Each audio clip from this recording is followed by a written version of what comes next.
The Commodore of the Shadows, the audacious heist of the CSS Planter.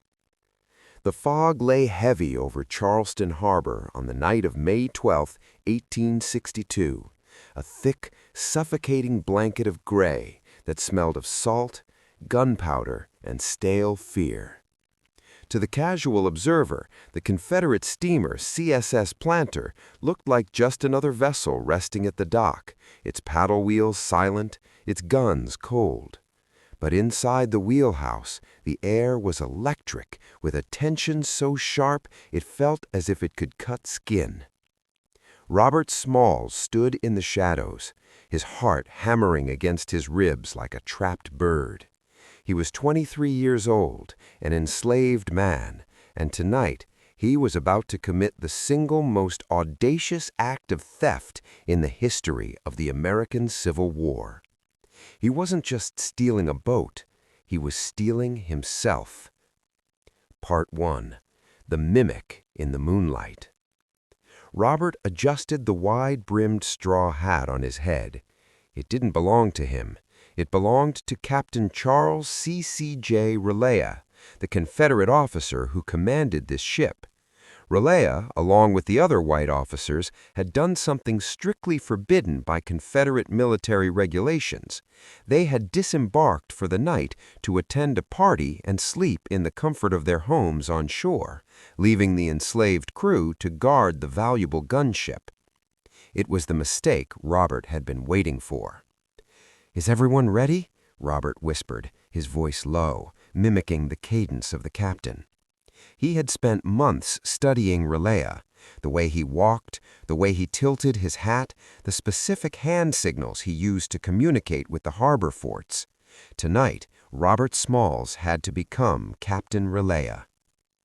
"We're ready, Rob," a voice came from the dark engine room. It was John Smalls, no relation, the engineer. "But the families, if we miss the rendezvous—" "We won't," Robert said, though his stomach churned. The plan was madness. They had to navigate a 140-foot side-wheel steamer out of a heavily militarized harbor, past 5 distinct Confederate forts, pick up their wives and children hiding at a separate wharf, and then sail straight toward the Union blockade line without getting blown out of the water by either side. If they were caught, they wouldn't just be killed, they would be made examples of. "Fire up the boilers," Robert commanded, "but keep it quiet. We leave at 3 a.m. As the steam pressure built, Robert looked out at the lights of Charleston. He had been born in a cabin behind his master's house in Beaufort. He had been rented out, his wages taken, his life dictated by the whims of other men. He looked at his hands, strong, capable hands that had mastered the currents of this harbor. Tonight, those hands would grip the wheel of destiny. Part 2. The Gauntlet. At 3 a.m., the planter cast off. The wood groaned softly, a sound that seemed deafening in the silence. Robert stood in the pilot house, arms folded across his chest, the straw hat pulled low to obscure his face. The first test was immediate. They had to stop at the West Atlantic wharf to pick up the human cargo. The boat glided in. Shadows detached themselves from the darkness of the pier. Women carrying babies, men clutching meager bundles, their entire lives reduced to what they could carry. Robert saw his wife, Hannah, holding their infant son, Robert Jr., and their daughter, Elizabeth. He didn't say a word. There was no time for reunions. He nodded, and they scrambled below deck. "Stay down," he ordered the crew. "No matter what happens, no one shows their face but me." Now the real terror began. The planter turned toward the mouth of the harbor. The water was black as ink. There was one of jubilant chaos. As the Union sailors boarded, the families rushed up from the hold. Men and women wept, dancing on the deck of the ship that had been their prison and now their chariot. Robert Smalls didn't just bring a boat. He brought a treasure trove. The planter was loaded with 4 heavy cannons intended for a Confederate fort, along with ammunition and, most critically, a code book containing the secret signals and placement of torpedoes, mines in Charleston Harbor. The intelligence Smalls provided was priceless. It allowed the Union Navy to navigate the minefields and engage the Confederate defenses with new precision.